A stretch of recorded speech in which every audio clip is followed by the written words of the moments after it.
Today we're talking about what you need to do to prep your garage floor so you can put a polyurea coating down. There's a number of issues that you need to pay attention to. Some floors have cracks in them and you'll want to use a crack chaser. A crack chaser runs perpendicular to the floor and it gives you a good profile. It cleans out the crack and gives you a good anchor for the fortification to stick to. Some spots in your concrete floor will have weak spots, and you'll notice it because they'll have a little like a circle around it, like a half moon, like this sample, and a simple hammer and a little knock on the weak spot will take out that spot, and then it will leave you a pit or a hole that you'll fill with your fortification.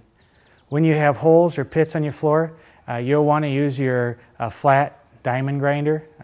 What that will do is you'll be able to get into the crack and give you a nice profile to have your fortification stick to.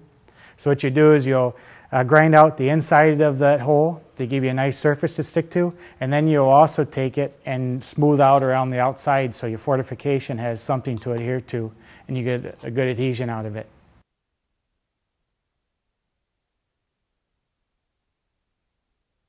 Fortification is a product from Rock Solids that you use. It's a two-part product that you use simple Dixie cups. You want to use Dixie cups with a pattern on it because what you're going to do is you're going to mix part A in one Dixie cup, and in the other one you're going to mix an equal part of part B. So if you have a nice one with the lines, you can mix part A up here and part B, and you mix them back and forth roughly about 10 times. What it does is it heats up the coating and starts to get the product to heat up. So when you pour it down, your working time is very fast. You don't want to use a measuring cup because basically these cups, you will go through a lot of them, get a whole pile of them because you'll be throwing away every time you mix two products together. Because once you use these two cups and you mix A and B together, you don't want to use those cups over again. So grab two new Dixie cups and reapply. After you mix A and B together, you just want to give it a little squeeze on your cup.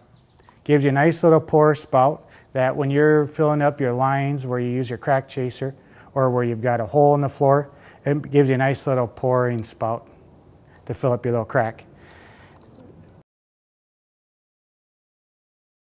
The coating will start to turn gray and turn over in a very fast time. After the fortification hardens, it becomes a nice shiny gray. And it's real hard, real durable, and the product won't stick to it unless you grind that first.